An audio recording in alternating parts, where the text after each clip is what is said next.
What's your favorite scary movie? Pop Culture with Pat here with Camille Sullivan talking about Shelby Oaks. Camille, thank you so much for your time today. Thank you. Thanks for having me. You're very welcome. So, yeah, I'm super excited to talk to you about this film, Shelby Oaks. Ever since it was announced, we're really looking forward to this film. Chris Stuckmann been following the guy now, it seems like for I think like over a decade on YouTube. So, had this project on my most anticipated list. So for you, and I know that you're a fan of the horror genre itself. So, can you just talk a little bit about what was it about the character and just the story overall that really attracted you to the project initially? What really attracted me to it when I first read the script was the relationship between the two sisters, Riley and Mia. There's so much love there, even though at the start of the film they're apart. So I thought that was a beautiful place to start. This character who's so consumed by loss and trauma that she's frozen in time almost, and something needs to crack her world open to get her started on this journey. And I just think that was such a cool and strong place to start a character. And how did you want to approach the character of Mia as far as, obviously you had the stuff that was in the script, but outside of that, how did you want to make the character your own as well? Because you always want to bring some portion of yourself to the character. Yeah, with Mia, I did some research on people who had lost loved ones, who had disappeared or been kidnapped or otherwise lost from their lives. And it's quite heartbreaking because there's no resolution.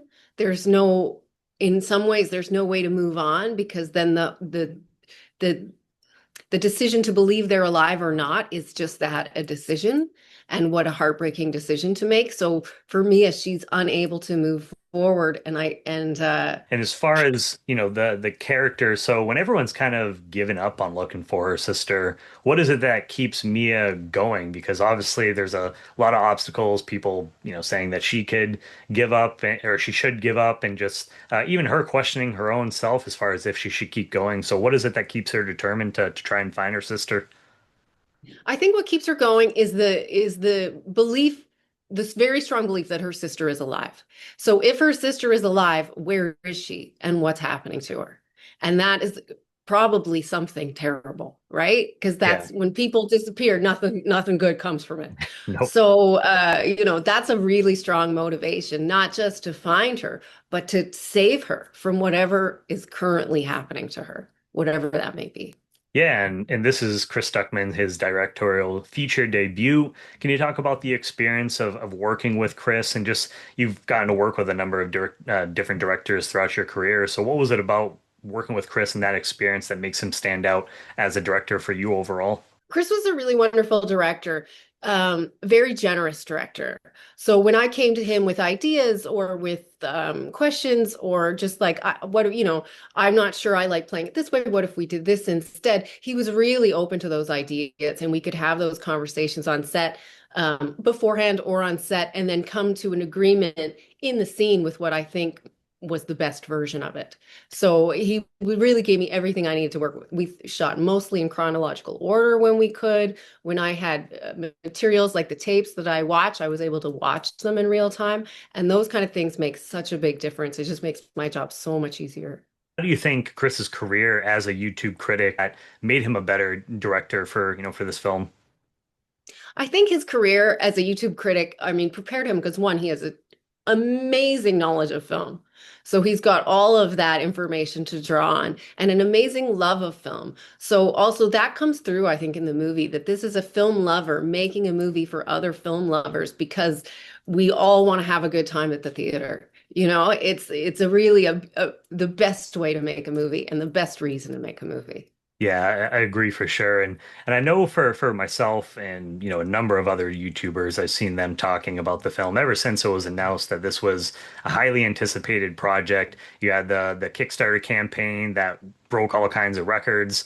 So when you guys were working on this film, was there ever an extra sense of pressure just because this was such a highly anticipated movie that you guys were working on? I didn't really feel that pressure when we were filming it because I don't think I realized.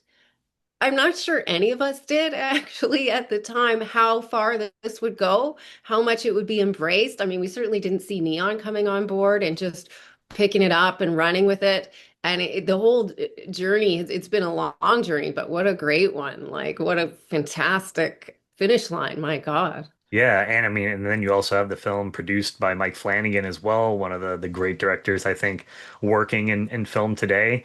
And as far as that Kickstarter campaign, what was your reaction to seeing the results of that and just the amount of support that was going into this movie?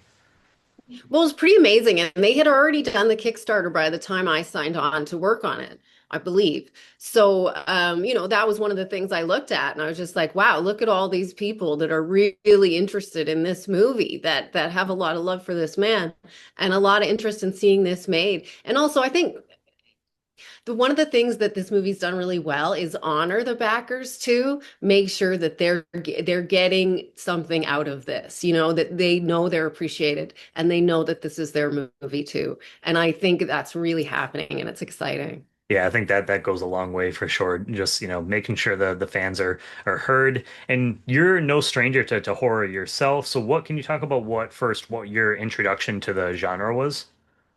So my first horror movie that I remember was on TV, and it was The House of Wax with Vincent Price in it. And I just remember it was so cool, and it was like they got to the scene where all the wax figures, their faces are melting, and I can still see it in my mind pretty clearly. So it must have put an impression on me. Did you ever get a chance did you ever get a chance to watch the remake that came out, was it like 2005 Oh, or I didn't. I was worried. I was worried it would ruin it for me. Yeah, I mean that's understandable. I know that I'm like that with some films that get remade today, so I totally. But it's actually, in my opinion, it's a pretty solid film. So get a Oh chance, yeah, I well, maybe definitely it's not too late. I can still watch that. recommend checking it out. Yeah, as far as just working in the genre as an actor, what is it about working in horror that appeals to you? What I love about horror is that the stakes are so elevated. The stakes are so high all the time, life and death stuff, and anything can happen. You're on this journey and you're in a world where literally anything can happen. So it's really fun to play. You get to do big emotion, you get to run in the woods, you get to do all the fun and crazy things that, childhood Camille imagined she might do. And yeah, speaking of just different challenges that you face, as far as working on Shelby Oaks, what were some of the more challenging aspects of bringing this film to the big screen? Probably the most challenging aspect, well, one, like any lower budget movie is time. You never have enough time. But for me personally, as an actor, it was stamina because certainly by the end of it, I'd really gone through it and I was getting tired, which works for the character. So it was really just about a couple more days, Camille, a couple more days, Yeah, I was watching an interview with Chris and then the Real Rejects, and he was just giving you the highest praise and talking about that is specifically just saying how you really went there for specific moments in the film. So I imagine while it can be a lot of fun as an actor doing that, I'm sure it can probably be exhausting at the same time. And by the time you're done with a shoot, you're like, okay, now I can take a little bit of a break here. Yeah, no, definitely. It's definitely exhausting and it's super fun. And while I'm doing it, I love doing it. There's nothing I love better. And then when something like Shelby Oaks is over, I'm like, oh, thank God. Oh, thank God I can rest. And you guys, you work on the film. It's one thing to be working on it, but then, you finally get to the point of the different festivals. So can you talk about the experience of getting to bring that to the festivals and sharing it with audiences, getting to the experience with that with them for the first time?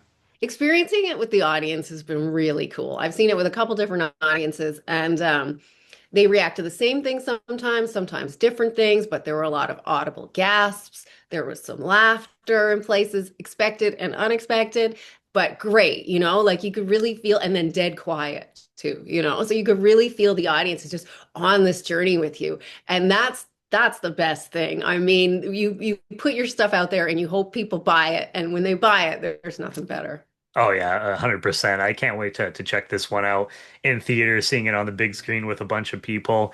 And for Camille, for people who maybe aren't familiar with the film, who maybe aren't familiar with Chris Stuckman himself, can you just kind of tease a little bit about what the film is actually about and what fans can expect with Shelby Oaks? Yeah, so the film follows Mia, whose search for her sister, who had gone missing 12 years ago, falls into obsession upon realizing that the demon from their childhood may have been real.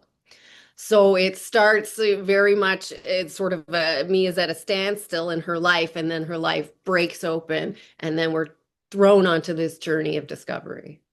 And then just to wrap things up for you, is there anything else that you'd like to say about working on the film overall? And then where can fans stay up to date with you moving forward? I'd like to just shout out both the locations and the cinematographer, Andrew Scott Baird, because he's amazing. The locations were amazing, creepy, beautiful, everything you want. And God, his cinematography is so stunning. I just think he's so impressive. So I just want to shout that at. He made it look really expensive. And I'm on Instagram if you want to catch up with me, Sullivan.Camille, and I'm on X sometimes uh, at Camille Sully. Perfect. Well, hey, Camille, thank you so much. It was wonderful getting to talk to you about the film. Congratulations on Shelby Oaks, and you're welcome back anytime in the future. Thank you so much.